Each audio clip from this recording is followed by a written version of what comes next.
महाकुंभ की दिव्यता और भव्यता की चर्चा पूरी दुनिया में हो रही है। अब तक 50 करोड़ से अधिक लोग पवित्र संगम में आस्था की डुबकी लगा चुके हैं। महाकुंभ के इसी पौराणिकता को प्रामाणिक तौर पर शब्दों में पिरोया गया है। नाथों के नाथ बाबा विश्वनाथ धाम के मुख्य कार्यपालक अधिकारी विश्वभूषण मिश्रा ने महाकुंभ के संपूर्ण गाथा को कविताओं के जरिए अपने पुस्तक में लिखा है। दावा किया जा रहा है महाकुंभ की ऐतिहासिक और प्रामाणिकता पर आधारित यह पुस्तक, जिसका नाम सनातन कुंभ है, यह पहली पुस्तक है। लोकल 18 से बातचीत में विश्वभूषण मिश्रा ने बताया कि यह पुस्तक महाकुंभ के इतिहास के साथ उसकी पौराणिकता और आध्यात्मिकता पर भी आधारित है। जो कुंभ का पौराणिक आख्यान है, कुंभ का ऐतिहासिक आख्यान है, कुंभ से जुड़े हुए जितने भी रूपक हैं, जितनी नदियां हैं, जितने नगर हैं, उन सभी का एक समेकित कहीं पर दृष्टांत, कहीं भी उल्लेख, क्योंकि साहित्य जगत में मैंने भी बहुत प्रयास किया ढूंढने का, एक प्रमाणिक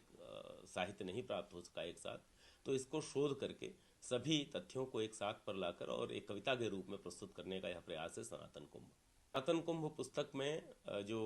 हमारा पूरा आख्यान चलता है, जो कि कुंभ से जुड़े हुए रूपक हैं, उसमें गंगा नदी आती हैं, यमुना आती हैं, सरस्वती आती हैं, गोदावरी नदी का उसमें वर्णन है, क्षिप्रा नदी का वर्णन है, जो नगर हैं उसमें हरिद्वार है, उज्जैन है, नासिक है, प्रयाग है, इनका वर्णन है। इसके अतिरिक्त जो ज्योतिषीय दशाएं विशिष्ट होती हैं उनका भी वर्णन इसमें प्रस्तुत किया गया है। और इसके अतिरिक्त जो पौराणिक आख्यान पहले के हैं, महादेव की जो कथा है इसमें, तो इन सभी का एक समेकित वर्जन लाते हुए, और जो ऐतिहासिक दृष्टि है कुंभ की, इतिहास में किस प्रकार इसका विकास हुआ, किस प्रकार मुगल कालीन अथवा जो दूसरी संस्कृतियों की दास्ता का समय रहा, उसमें क्या प्रभाव पड़ा कुंभ के आयोजन पर, और उसके बाद फिर कुंभ में जब ब्रिटिश सत्ता आई तो किस प्रकार पिलग्रिमेज टैक्स लगाए गए, कैसे विदेशी आक्रांताओं ने पूरी सनातन संस्कृति को, सनातन पर्वों को एवं सनातन जो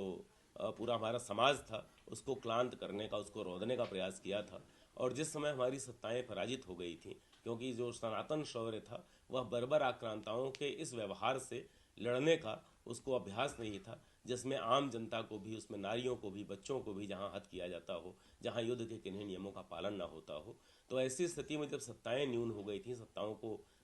संघर्ष करने की क्षमता उनमें नहीं बची थी,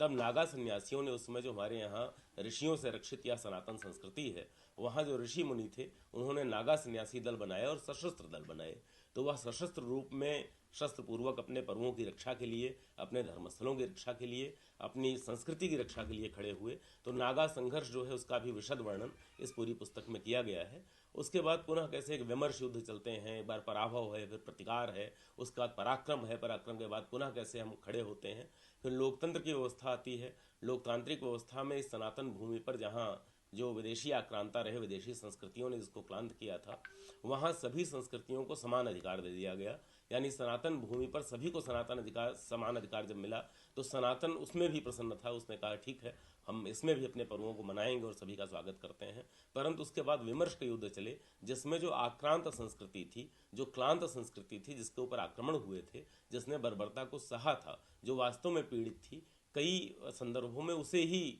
एक